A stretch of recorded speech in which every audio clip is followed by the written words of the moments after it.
People recommend writing in a journal to process emotions and experiences. This feels like being too much in my head, which I thought I should be avoiding. Can you elaborate on releasing mental thought patterns through writing? And how does that integrate with staying present? Okay. It's a great question because there's so many different aspects. You know, if you come, whether it's here in satsang, every night, whether you go on the internet and watch 5 or 10 or 50 spiritual talks, whether you attend a lot of lectures or classes, eventually you're going to start to hear things. It won't take very long. That start to feel like, oh wait, how am I supposed to do that and do this? And so, for example, Puja Swamiji gives us a daily multivitamin of meditation in the morning. And of course, he gives it as times of the day, but it could be any time and all the time. So he says meditation in the morning, no reaction all day, and then introspection at night. Where do I stand? How was my day? Did I lose my temper? Did I not lose my temper? Did I move through the world as the divine being I know that I am? Or did I move through the world as my identity and my title and my body? Even there, you have 3 completely different mental processes. Meditation is a stilling of the mind. Bringing the mind back, whether it's to the breath, whether it's to a mantra, whatever may be our object of meditation. No reaction is going to be a technique during the day, meaning respond, not react. We're not light bulbs that go on and off. Requires thinking. Because no reaction doesn't mean ignoring it. He doesn't say meditate in the morning, ignore everything that happens all day long, and then introspect on it in the night. It's not ignoring. You're there, but you're not reacting to it. And then introspection in the night, at which point we think. So, yes, we're supposed to stay present. But staying present does not mean that I don't take advantage of the powers of contemplation and introspection that I have. It simply means I know when they have a place and when they don't. So, for example, meditation is very different from contemplation. Meditation is very different from introspection. Meditation is very different from writing in a journal. So in meditation, our goal is still the mind. A thought comes. Pretty much regardless of what form of meditation you do, it's going to be some type of technique to free yourself of that thought as gently and peacefully and quickly as possible, and bring yourself back, whether back to the breath, back to the mantra, back to what you're being aware of, back to the prayer you're chanting, whatever it may be. So if you have a thought, let's say, a thought comes while you're meditating of anger. You're not going to analyze it. You're not going to go back over what was it that made you angry. You're going to just bring the awareness back to the breath, to the mantra. And yet, when you sit for introspection or you sit for contemplation, that's the time to say, God, I was sitting in that room with 10 people. Somebody said something. Nobody else seemed bothered by it. why did it bother me so much? Did it bother me so much that it's coming up in my meditation? Why did it bother me so much that here I am 8 hours later thinking about it again? Or maybe it bothered me so much that at the time I lost my temper. I said something I shouldn't have said. I did something I shouldn't have done. So in introspection, we think about it. They're not the same. But they're both critical aspects of a spiritual path. You know, one of the concepts that we speak about sometimes is something called the spiritual bypass, which is a concept that I've heard explained very, very beautifully by a Buddhist meditation renowned expert from America named Jack Kornfield. And a spiritual bypass is basically having deep, beautiful, amazing spiritual experiences and assuming that because you've had them, you therefore are done. And you no longer have any issues, and anybody in your life who might suggest that you had issues, clearly they have the problem. They're not as enlightened as you are. They are, projecting on you. We use whatever lingo we need to use to deflect the issue off of us and onto somebody else. So I've had this great experience of God. You and I are having a fight. You say to me, please don't get so angry. I say, I'm not angry. Are you projecting anger on me? That must be your anger, right? As I shout down the walls.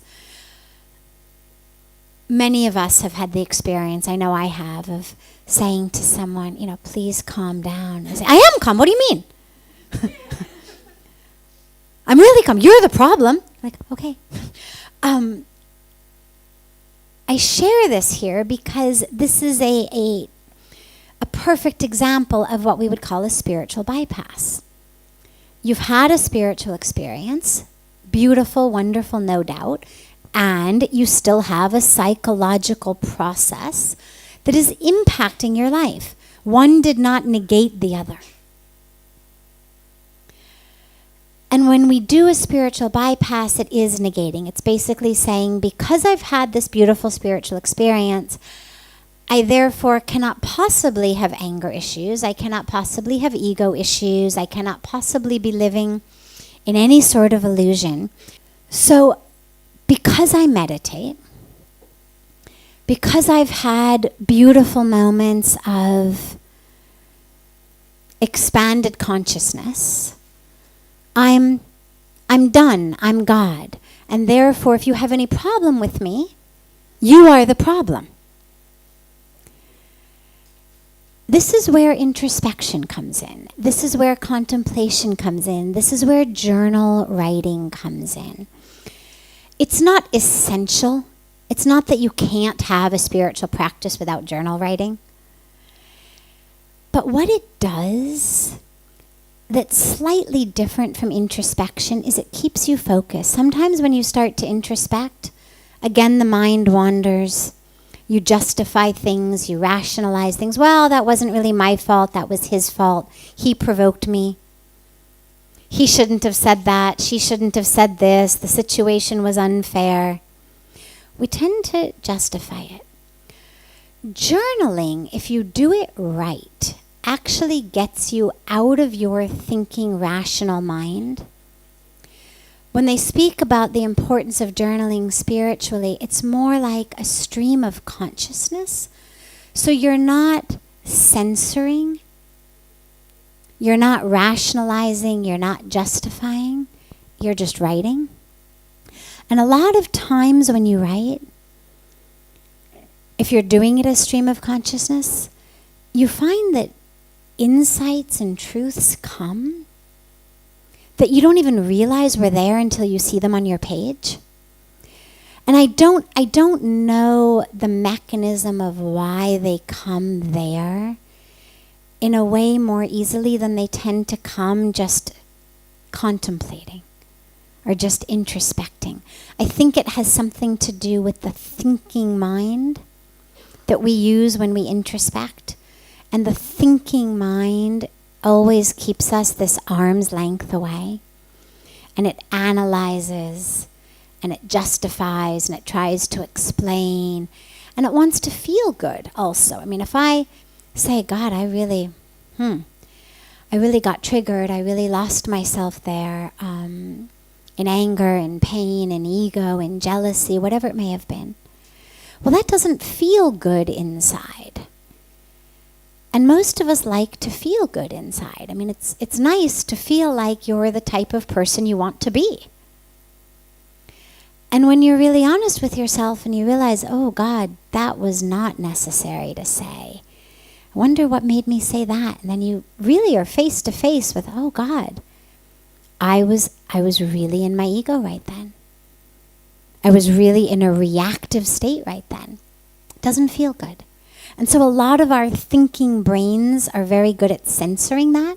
We don't even know we're censoring it. We've developed the ability to do this over the course of our lives. And so it now happens so automatically that we just automatically default to the other person. They made me angry. They triggered me. They provoked me. They hurt me. But when you journal, because you're not thinking and it's just coming, a lot of times it's on the page, as I said, before you even realize what it is, and so your thinking brain doesn't have the opportunity to censor it. So we tend to sometimes get more honest in writing than in thought. And so it's not instead of being present, it's in addition to being present. Being present doesn't mean I never think about my own actions. Being present doesn't mean, oh, did I just trip you along the way? Well, so sorry. I would say I'm sorry, except it happened 30 seconds ago and I'm now in the present. And since it's not happening in the present, I didn't do it, and so, get yourself up. That's not what we mean by be in the present. Be in the present means don't spend your life reliving the past. So in this moment, I tripped you. Oh, I'm so sorry. Let me help you up. But I'm not going to carry it all day. Bad person, clumsy person, useless person, worthless person, That's the stuff that we say, be present. Right here, right now, in this breath, you're not tripping anybody. In this breath, you're okay. Yeah, it happened. You did what needed to be done. You're now moving more mindfully. You're moving with more awareness. Sometimes we don't have the opportunity immediately. Sometimes you don't even know you tripped somebody. You were in another world. You were thinking about something else. You were listening to music. Who knows? And you don't even realize that it happened until days or weeks or months later. Well, just because it happened then, it's up in the present. It has become part of your present, which means to be present is to be present with the fact that you now have a piece of information. Well, so you deal with it then. I'm so sorry I tripped you at that time. I was moving without awareness. I was moving without mindfulness, whatever it may be. But being in the present, again, it doesn't mean I don't plan for my future. Puja Swamiji always says, failing to plan is planning to fail. So be present doesn't mean, I'm just going to blow through the universe like a leaf. It doesn't mean I don't look back on my life. This is what introspection is. We look back. All right. Where have I come? How am I moving? But it's important to understand it's not meditation. And so these are all important aspects of our life. It's like, you sit down and you eat a thali and you get vegetables and you get dal and you get rice and you get a chapati. And, people emphasize eat your vegetables, eat your vegetables. Well, yeah, you should. But that doesn't mean that you shouldn't also eat dal. And it doesn't mean that you shouldn't also eat rice, because actually all of them together are an important part of the diet. And so being present in the moment is very important, but not to the exclusion of introspecting on my life or planning for tomorrow.